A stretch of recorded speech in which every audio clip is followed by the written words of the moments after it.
इस कार्यक्रम के पुण्यार्जक हैं श्री कंवरलाल जी महावीर प्रसाद जी पाटनी, आर के ग्रुप, मदनगंज, किशनगढ़, राजस्थान। एदेण नाना यारो कही दो, इससे ज्ञानाचार का कथन हो गया। सम्यक्त्व की बात कही, वहां से क्या कथन हो गया?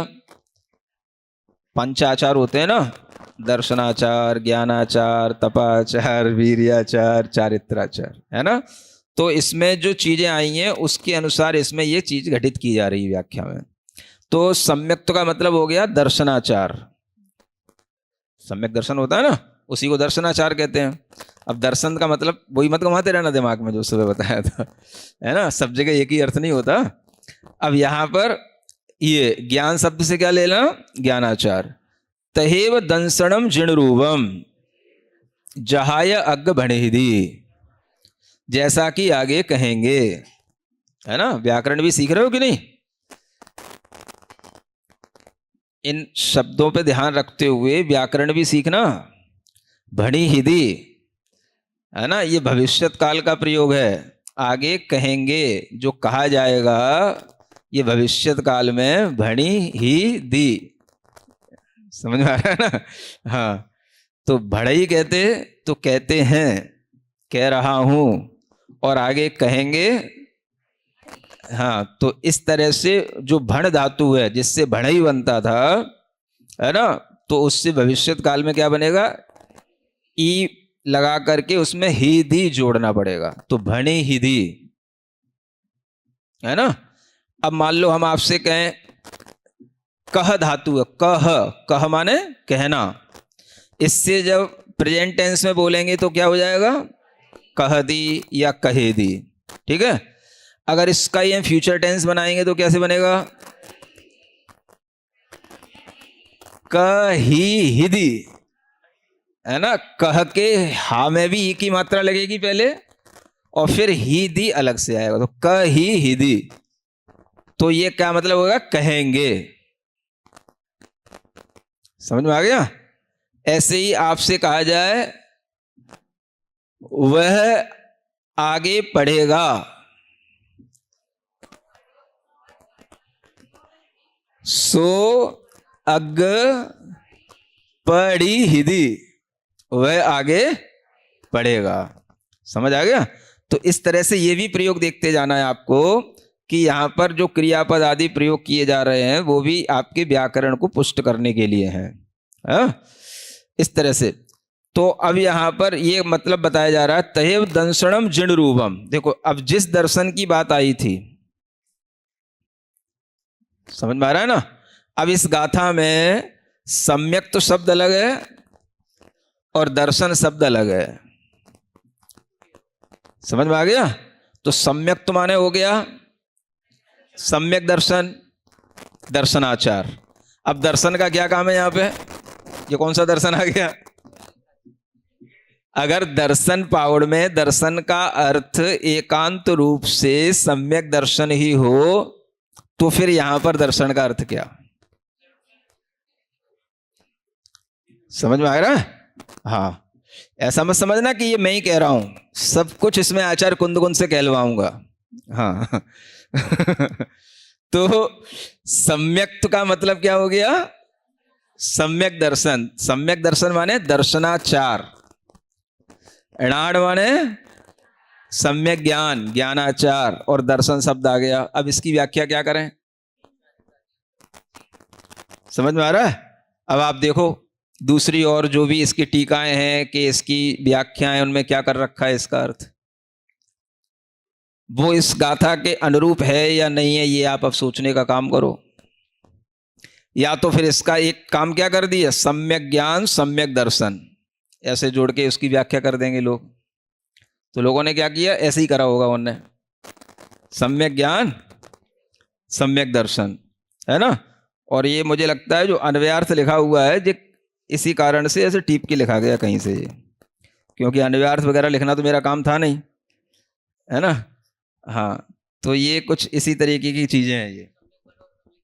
हाँ, तो हाँ, इस तरह से बलवीर तो अलग अलग आया ही है ना। तो इसको अब ऐसे समझना जहाय अग्ग बढ़ी थी, माने दर्शन जिन रूप है, ये भी आचार्य कुंद कुंद देव दर्शन पाहुड़ में ही आगे कहेंगे। आपको क्या लग रहा था अभी तक? केवल महाराज बोल रहे हैं, अपनी जबरदस्ती बात मनवा रहे हैं? चलिए, ये गाथा आगे आने वाली है, इसको याद रखना। दुविहम पिगंत चायम,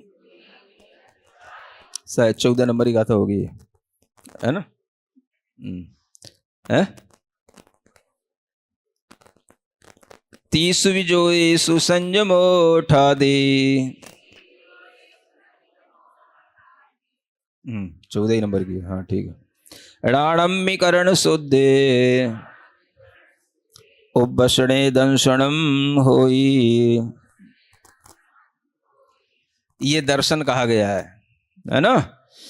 दोनों प्रकार के ग्रंथों का त्याग करना, तीनों योगों में संयम के साथ स्थित होना, ज्ञान में करणों की शुद्धि के साथ होना, और उपभसणे का मतलब होता है खड़े होकर के भोजन करना, इसका नाम दर्शन कहलाता है।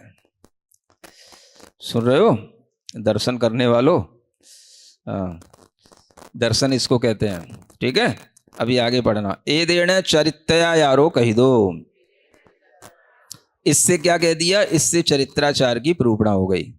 तहेव बलम तब कर्णट्टम शरीरस्य संगणनम। बल का मतलब क्या है? बल का मतलब क्या है? जिम में जाना। तप करने के लिए शरीर का जो संगनन चाहिए उसको बल कहा जाता है। क्या है बल की परिभाषा?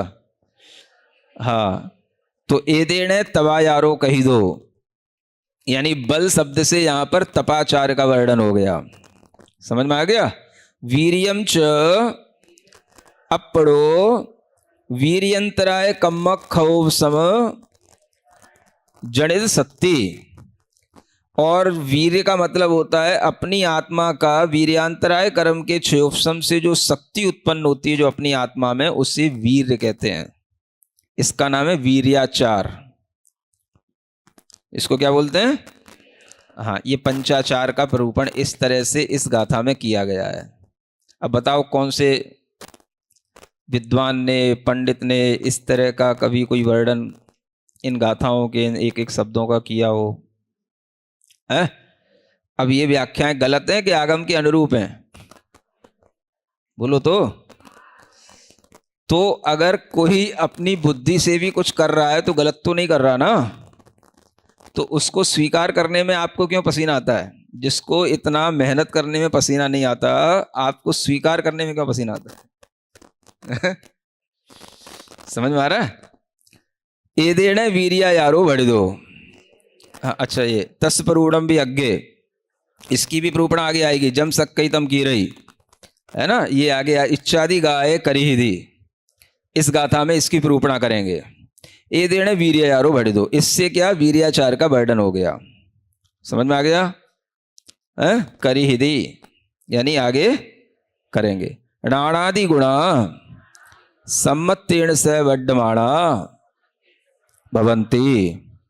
ज्ञान आदि जो गुण हैं वो सम्यक्त के साथ ही वर्धमान होते हैं। ते खलु कली कलुष पाव रहिया, कलिकाल जनिद सब मिच्छापह वासनाए मुक्का। है ना? कली काल के पाप से रहित होने का मतलब क्या है? कि कली काल में जितने भी मिथ्या पथ हैं, मिथ्या मार्ग हैं, उन सबकी वह वासना से रहित हो जाना। उनसे मुक्का माने मुक्त हो जाना, है ना? मुक्का मारना नहीं। ये सब क्या हो गए? मुक्का हो गए, माने मुक्त हो गए। समझ रहे हैं ना? जो आधा का और ता बनता है तो उसमें ता का भी का हो जाता है। ये वर्ण विपर्य इस तरह से हो जाता है ना? बहुत से ऐसे शब्द होते हैं जो अपने आधे अक्षर के अनुसार ही आगे उनका अक्षर बन जाता है ना? नहीं समझ में आया? जो आधा अक्षर होता है उसी के अनुसार उनका आगे अक्षर बन जाता है। जैसे वाक्य क्या है? वाक्य। अब इसको प्राकृत में क्या बोलेंगे? अब वा आधा का और या था, तो का के कारण से या का हो जाएगा। समझ में आ रहा ना? और आधा अक्षर संयुक्त अक्षर हो गया, वो वा डबल का संयुक्त अक्षर हो गया। संयुक्त अक्षर से पूर्व में अगर कोई दीर्घ ये स्वर होता है तो वो ह्रस्व हो जाता है, तो वो वक्क रह गया। क्या रह गया? हाँ, तो प्राकृत में वाक्य का क्या बनता है? वक्क। इस तरह से बनते हैं अक्षर प्राकृत में। ऐसे वर्णों का विपर्यय इस तरह से होता है। नहीं समझ में आया? समझ रहे हो ना? वाक्य, तो वाक्य में पहले तो बनाया वा आधा का और या का बना दिया का, है ना? वो का के कारण से ही या का हो गया, क्योंकि प्राकृत में जो ध्वनि तीव्र होती है उसका प्रयोग किया जाता है। पहले नहीं, तीव्र ध्वनि एक, हाँ, तो यह जो है अपने आप में एक लो लेवल की ध्वनि है। का के आगे य, क, कमल, यमल, या तो सुनने में ही नहीं आता। तो ये भी एक ध्वनि परिवर्तन भी इन अक्षरों से बताया जाता है। प्राकृत में ये परिवर्तन क्यों हुए, तो ये भी शब्द साहित्य के इतिहास में आप पढ़ेंगे कि जिसकी ध्वनि जो तीव्र होती है उसी का प्रयोग किया जाता है। तो हर अक्षर की भी अपनी एक ध्वनि तरंग होती है ना? तो प्राकृत में जिसकी तरंग ज्यादा होती है वही आगे आ जाता है। इसलिए वाक्य का वाक्य बना पहले, और फिर वो वा का जो दीर्घ स्वर था वो ह्रस्व हो गया आगे के संयुक्त अक्षर के कारण से, है ना? जैसे शांति है, तो शांति का पहले आपने क्या बनाया? शांति रहेगा। जो आधा ना इत्यादि होते हैं ये कभी भी प्राकृत में नहीं होते हैं, ये सब अनुस्वार में कन्वर्ट हो जाते हैं, ये सब अनुस्वार में चले जाते हैं। समझ आ रहा है ना? जितने भी कवर्ग आदि के अंत के अक्षर हैं, क ख ङ च छ ज ञ ट ठ ड ढ ण प फ ब भ म, अंत में अगर ये कोई भी य यंग ण न म ये सब आते हैं, जो ये अंत में अगर आते हैं किसी भी शब्द के, तो ये अनुस्वार में बदल जाते हैं, है ना? तो इसलिए भी जैसे शांति है, तो शांति का क्या बना? आपने ना जो था वो पहले अनुस्वार बना दिया, तो शा के ऊपर बिंदी आ गई, लेकिन फिर भी ये संयुक्त अक्षर कहलाएगा शांति। तो संयुक्त अक्षर के उससे पूर्व में जो दीर्घ ह्रस्व था शा, वो ह्रस्व हो जाएगा, तो केवल संति रह जाएगा। ये प्राकृत हो गई। शांति को प्राकृत में क्या बोलेंगे? संति। वाक्य को क्या बोलेंगे? वक्क। अब पुरानी लैंग्वेज में अगर आप देखेंगे तो आपको एक कहते सुनते लोग मिलेंगे, बहुत वक्ता है ये, बहुत बकता है। क्यों इतना बक रहा है? समझ में आ रहा है ना? तो ये बकना जो शब्द है ये प्राकृत का शब्द है। कहां से निकला? तो इसी वक्क से निकला। वक्क माने बकना है? नहीं, बकता भी बकता ही है, वो तो कोई बात नहीं है। वो एक गुड सेंस में हो गया, लेकिन एक्चुअल में भी वक्क का मतलब यही होता है, जो आप उसको एक, हाँ, एक रूड वे में बोलने लग जाते हो, वो भी यही होता है, वो वक्क। तो ऐसे बहुत से प्राकृत के शब्द होते हैं जो हमारी बोली भाषा में प्रयुक्त होते रहते हैं। समझ रहे हैं ना? तो इस तरीके के जो शब्द बनते हैं उनकी व्याकरण भी आपको अपने ध्यान में बनाए रखना चाहिए। तो ऐसा ये जो शब्द था, ये मुक्का, है ना, मुक्त, तो मुक्त का ये मुक्का हो गया, मुक्क बहुवचन में मुक्का हो गया, है ना। तो इस तरीके से यहां पर यह बताया जा रहा है कि कलिकाल में जितने भी मिथ्या पथ हैं उन सबकी वासनाओं से जब तक मुक्त नहीं होता जीव, तब तक उसे वर्णाण यानी श्रेष्ठ ज्ञान की प्राप्ति नहीं होती। ऐरेण अचिरेण वर्णाणी केवल नाणिनो होती। जहा भद्दड़ कुमारादियो राजपुत्ता अनादि मिच्छा दिट्ठियो तस्पज्जायम पाविदूढ़ उसह जिरनाड़ वदन कमल निगद धम्म सवणम किच्चा संजमम लहिदूढ़ अपकालेणे व मुत्ति कंताए वल्लहा जादा। है ना। तो कैसे शीघ्र काल में केवल ज्ञानी हो जाते हैं, तो उसका उदाहरण एक आपके लिए यहां दिया जा रहा है। भद्रण कुमार आदि राजपुत्रों की बात यहां की जा रही है ना। ये नाम सुना है, भद्र कुमार, भद्रण कुमार, नहीं सुना। ये राजपुत्र थे, अनादि मिथ्या दृष्टि थे, त्रस्पज्याय को प्राप्त किए और ऋषभनाथ जिननाथ के वदन माने मुख कमल से निर्गत धर्म श्रवण को करके संयम को प्राप्त करके अल्पकाल में ही मुक्ति कंता के वल्लभ हो गए। क्या है समझ में? हाँ, मुक्त हो गए, मुक्ति कंता के वल्लभ हो गए, वही। हाँ वही भद्दड़ कुमार आदि उन्हीं के लिए कहा गया है ना। हाँ, वल्लभा, वल्लभ माने प्रिय। हाँ, मुक्ति कंता है, मुक्ति कांता के वल्लभ हो गए माने प्रिय हो गए। प्रिय हो गए, किसी स्त्री के प्रिय होने का मतलब ही है उसके स्वामी क्यों बनना है आपको? किसी का प्रिय होना पर्याप्त नहीं क्या? पुरुषों में आदत बनी रहती है सबके स्वामी बनने की। स्वामी क्या बनना है? स्त्री का प्रिय बनना है ना। मुक्ति कांता के प्रिय हो गए, बस उसके प्रिय होंगे तो उसके साथ रहेंगे। उत्तम च कहा भी है, दिट्ठा अनादि मिच्छा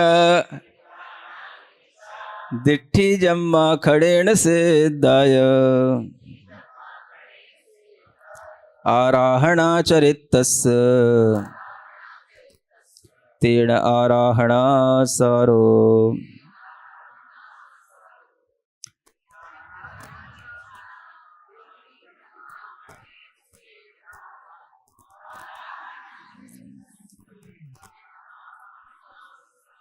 हाँ, जम्मा, जम्मा माने जन्म से।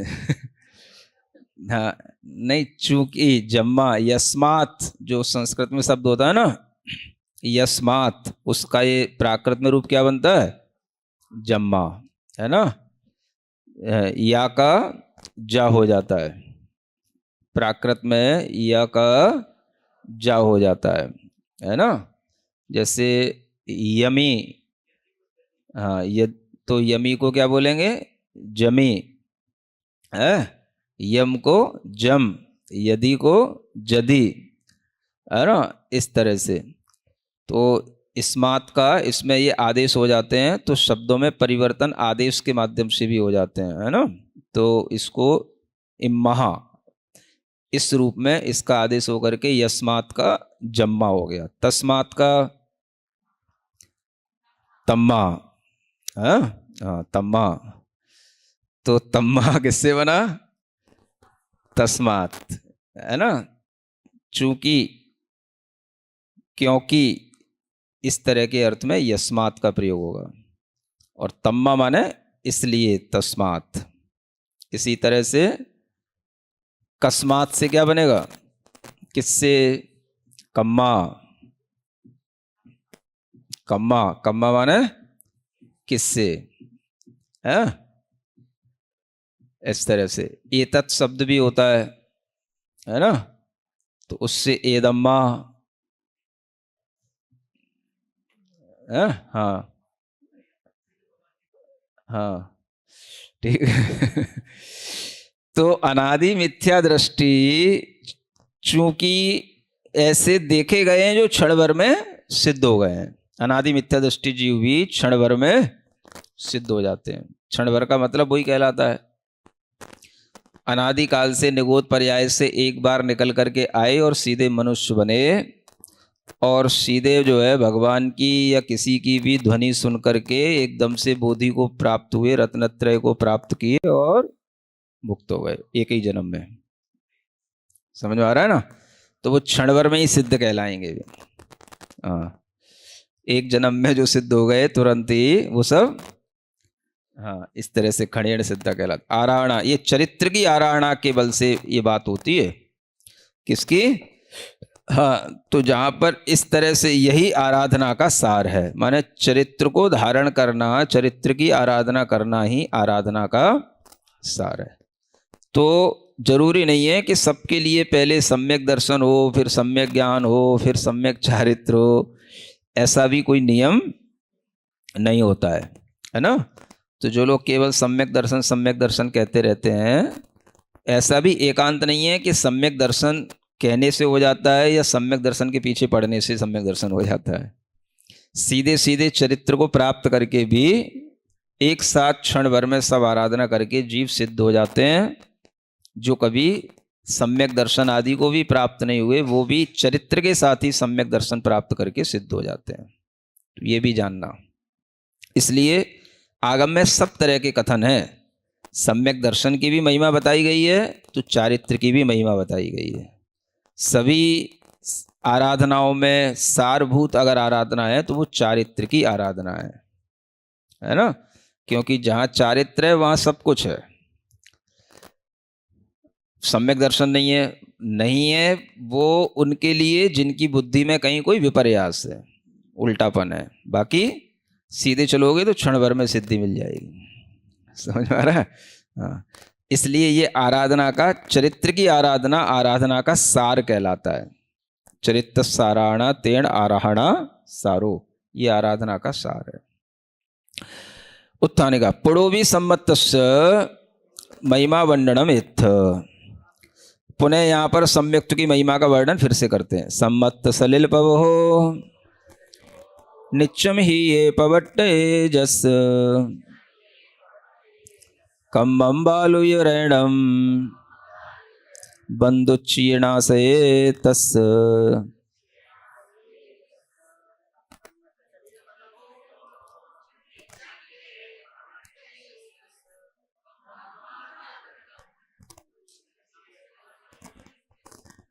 और कहते हैं सम्यक्त के सलिल का प्रवाह है ना, यानी सम्यक्त रूपी जल का प्रवाह नित्य ही बड़े हैं। हिये माने हृदय में, है ना? बोलते ना हिवड़ा, हाँ बागड़ में बोलते हैं, राजस्थान में बोलते हैं। हाँ हिवड़ा, ये हिवड़ा यहीं से निकला है। हिये है ना, हिये अम्मी हृदय में। जिसके हृदय में पवट्टे माने बहता रहता है उसके लिए कर्म तो कैसे हैं? बालुवर्णम, है ना? यानी एक तरह से बिल्कुल बालू का जैसे आवरण पड़ा हो, ऐसे कर्म हो जाते हैं। बंधुच्चीय, और जितना भी वह बंधा हुआ कर्म होता है वह सब तस्य नाशये, है ना, उसके लिए नष्ट हो जाता है। किसके कारण से?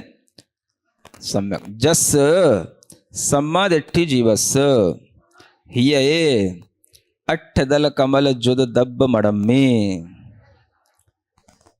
है ना? हृदय कहाँ होता है? हृदय में ही 8 दल कमल से युक्त द्रव्य मन होता है। हृदय का मतलब ये है द्रव्य मन, है ना, जिसकी रचना। उसके नित्यम सया कालम सम्मत सलिल पभो, सम्मतम एव सलिलम तस् पभो नई सीधो वा, है ना, मतलब सम्यक तो ही जल है, सम्मतम एव सलिलम। ये एक तरीके से समास का अगर आपको ज्ञान पहले कराया था ना, तो इस समास पद इस तरह से बनते हैं। अनेक पदों को संक्षिप्त करके बिना विभक्ति के जब किसी नियम के साथ जोड़ा जाता है तो वो एक समास पद कहलाता है ना। पिछली बार आपको सहारनपुर में कुछ बताया था ना, समास, तत्पुरुष समास के बारे में बताया था, है? हाँ, तो सम्मतम एव सलिलम माने सम्यक तो ही सलिल है। तो ये एक तरीके से ये कर्मधारय समास कहलाता है। समास के कई भेद होते हैं, इसको क्या बोलते हैं? हाँ, और तस्य पवहो उसका प्रवाह, ये षष्ठी तत्पुरुष समास हो गया। सम्मत सलिल शब्द बन गया, फिर उसका प्रवाह, प्रवाह माने नदी अथवा सोदो होगा वो, स्रोत, सोदो है, सीधो लिखा है, सोदो ही है वो, सोदोवा। हाँ, माने जो प्रवाह का मतलब स्रोत जो होता है उसको प्रवाह कहते हैं। तो सम्यक्त्व में उपयोग सम्मतमी उपयोगस्य परिणति, यानी ये बताया जा रहा है कि जिसकी हमेशा उपयोग की परिणति सम्यक्त्व में रहती है। विभक्तियों का प्रयोग करना जानते हैं? सप्तमी विभक्ति में इम्मी लग जाता है किसी भी शब्द में। डबल माँ पे ई लगा करके जोड़ेंगे तो क्या हो जाएगा? सप्तमी विभक्ति का प्रयोग होगा। ये अधिकरण के अर्थ में आ जाती है। सम्मतमी माने सम्यक्त्व में, समझ आ रहा है? जिणम्मी माने जिन भगवान में। तो ये भी प्रयोग देखते जाओ। मणम्मी, मणम्मी माने मन में, है ना, ऐसे। तो ये सप्तमी के प्रयोग हैं। उपयोगस्य ये षष्ठी का प्रयोग है ना, उपयोग की परिणति। पवट्टय पवट्टणम होदी तस् बंदुच्य बंदस्य उच्च समूहो, यानी बंद का बहुत बड़ा बड़ा समूह भी उसके अंदर पड़ा हो तो बालुय रैणम माने बालुय समाणम, कैसा हो जाता है वो? बालू के समान हो जाता है। कम्मम आवरणम कम तस्य नाशय खवेदी, माने इस तरह से कर्मों का आवरण उसका नष्ट हो जाता है। जो जीवो सम्मतम निरंतरम आराहेदी तस् संसार वड्डी कारणभूत कम्माणम बंधो न होदी। अब इस गाथा की ये डिटेल करते हैं कि जो जीव सम्यक्त्व का निरंतर आराधन करता है उसके लिए संसार की वृद्धि के कारणभूत कर्मों का कभी बंध नहीं होता। यदि सो अविरत सम्मादिट्ठी अथि तस्य कम्मठ्ठिति बंधो अंतो कोड़ा कोड़ी मृत्यु होदी। अगर वह अविरत सम्यक दृष्टि जीव हो जाता है तो उसकी कोई भी कर्म की स्थिति होगी तो वो सब अंतः कोड़ा कोड़ी मात्र ही उसकी स्थिति बंद होगा, है ना। यानी जो पहले उसके लिए सागरों में कर्म की स्थितियां बनती थी, है ना, 40 सागर 70 सागर, ये जो मिथ्यात्वादी कर्मों की स्थितियां बताई जाती हैं, तो सम्यक दृष्टि की कर्मों की स्थितियां कितनी बनती हैं?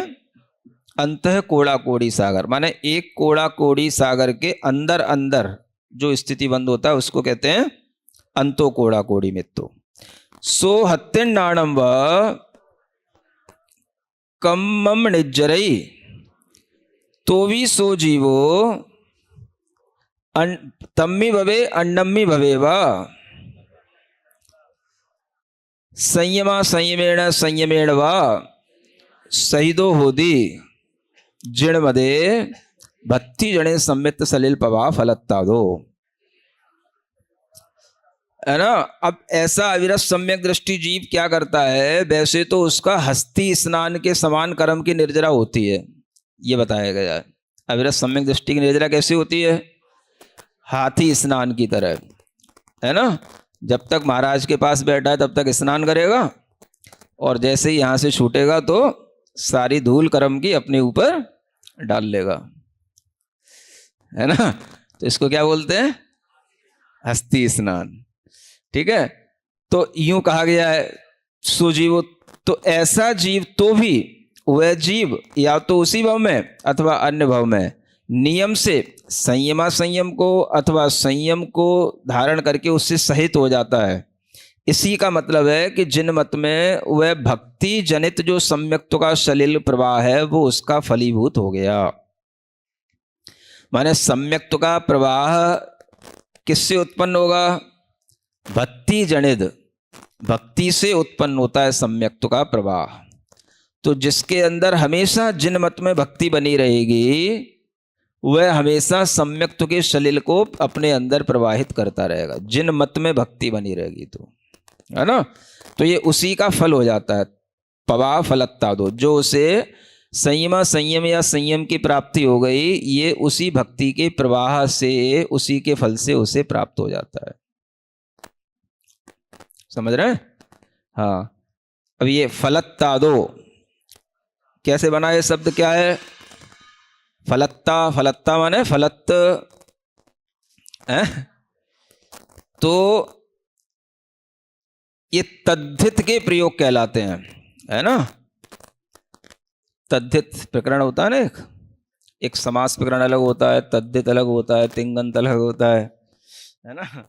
तो ये तद्धित में जैसे त्व शब्द जो आता है, त्व प्रत्यय किसी भी शब्द के पीछे लगाया जाता है तो वो भाववाची अर्थ में आता है ना। उस त्व का त बन जाता है, डबल त। तो फलत्व, इसको क्या बोलेंगे? फलत्त। समझ आया? और फिर इसमें ये विभक्ति लगी, पंचमी विभक्ति, तो फलत्तादो माने इसका फल होने से, जिसका अर्थ निकलेगा।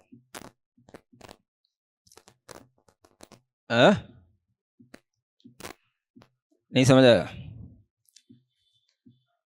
त्व जो लगता है ना, त्व भाव अर्थ में, उस त्व का ये डबलता हो जाता है ना। हाँ, अगर देखा जाए तो जैसे सम्यक्त्व है तो इसमें भी त्व लगा है, लेकिन वो एक तरह से, हाँ वो भी त्व ही है। तो त्व का क्या हो गया? सम्मत, डबलता हो गया ना, बस। वत्सलत्व, तो क्या बोलोगे उसको? वत्सलत्व। वत्सल का तो वत्सल हो गया, उसमें त्व लगा हुआ है तो क्या हो जाएगा? वत्सलत्व। ममत्व, तो क्या बोलेंगे? ममत्त, ममत्त। सामान्य से भाषा में ऐसी बोलने आ रहा है। इसका बहुत ममत्व है, बहुत ममत्व है। तो ममत्त,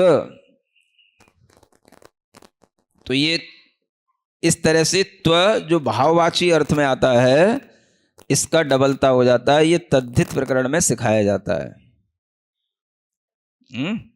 हाँ,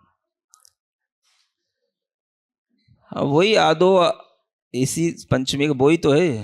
हाँ, वही आदो ही लगा हुआ है ना। तो इस तरह से ये फल का उसे प्रवाह मिल जाए। जो वीराय सम्यक दिट्ठी तस् खलु अहिणव कम्बाणम बंधो बालुय वर्णम वाहोदी। देखो, इसे कहते हैं टीका, है ना। जो बालू के समान आचरण आवरण है, ये किसका है? किसी भी पंडिताई के ग्रंथ में ये आपको टीका इस तरह का नहीं मिलेगा कुछ भी, मतलब ये विश्लेषण। समझ आ रहा है? जो बिना गुरु के पढ़ते हैं वो ऐसे ही अर्थ का अनर्थ करते हैं। नहीं समझे? क्या लिखा है कि सम्यक्त्व के प्रभाव से कर्म बालू के समान हो जाते हैं। तो सारे जितने भी ये गृहस्थ पंडित हैं या गृहस्थ जो अपने आप को सम्यक दृष्टि समझते हैं, ये यही सोच के बैठे रहते हैं कि हमारे सम्यक दर्शन से हमारे कर्म कैसे हो गए? बालू के समान हो गए, बालू के समान आचरण कर रहे हैं हमारे कर्म। समझ आ रहा है? जबकि ये बालू के समान जो लिखा गया है, ये किसके लिए है? वीतराग सम्यक दृष्टि के लिए लिखा गया है। सराग सम्यक दृष्टि के लिए तो किसके समान है? हत्थिन नाणंबा।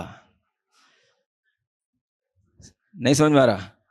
कर रहे हो हाथी का स्नान और समझ रहे हो हमारे कर्म तो बालू की तरह हैं, ऊपर ऊपर से पड़े हैं, झड़ रहे हैं। यही तो सम्यक्त्व की महिमा है रे, समझ।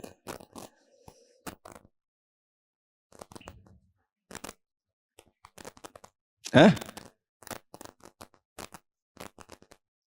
सम्यक दर्शन के बिना मोक्ष न थी, है?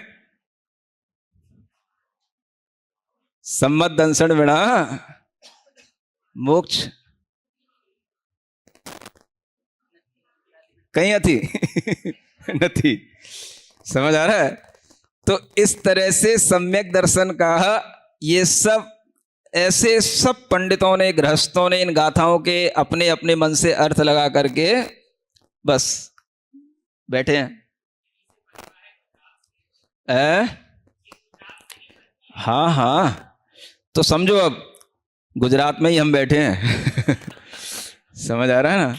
हाँ, तो जो वीतराग सम्यक दृष्टि है उनके, देखो पुराने कर्म नहीं, अभिनव कर्मों का जो बंध होता है वो वालू के आवरण के समान होता है। इति वीतराय निव्यप सग संवेदन काले उभोगे रागादिना सह एक परिणदीय अभावादो,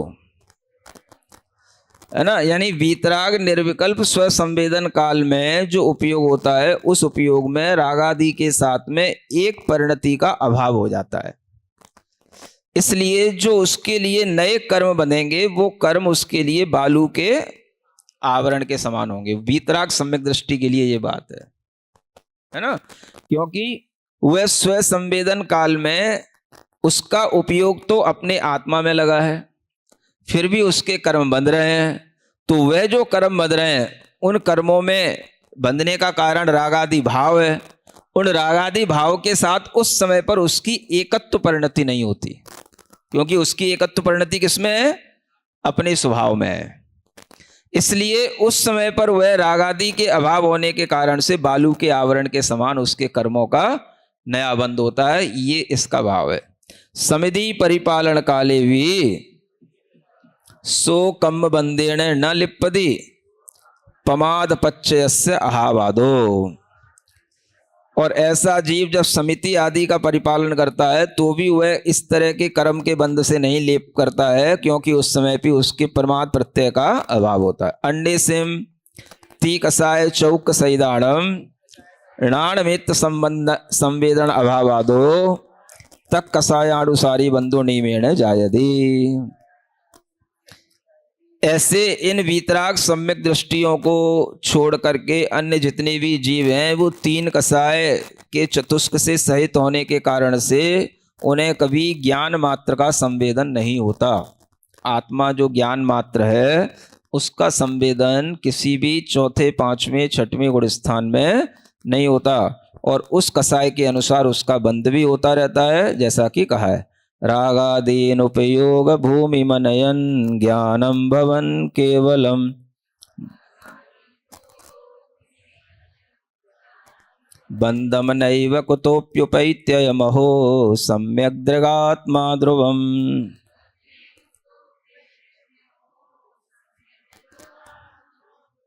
है ना? यानी रागादि की उपयोग भूमि को प्राप्त नहीं करता हुआ वह ज्ञान केवल रहता जाता है, तो वह कभी भी बंध को प्राप्त नहीं होता है। यह सम्यक दृष्टि आत्मा की बात जो है यह वीतराग सम्यक दृष्टि के लिए कही जाती है। अह बंधुच्छीद पदस्य बद्धम अभी इति अर्थो भी जायदी।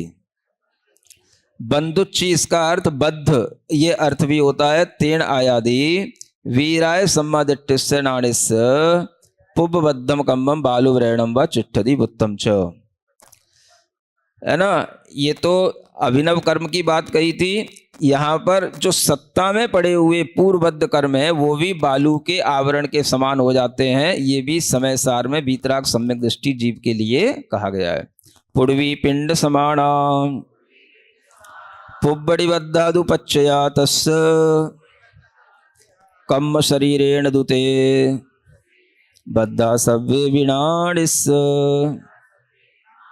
इस कार्यक्रम के पुण्यार्जक थे श्री कंवरलाल जी महावीर प्रसाद जी पाटनी, आर के ग्रुप, मदनगंज, किशनगढ़, राजस्थान।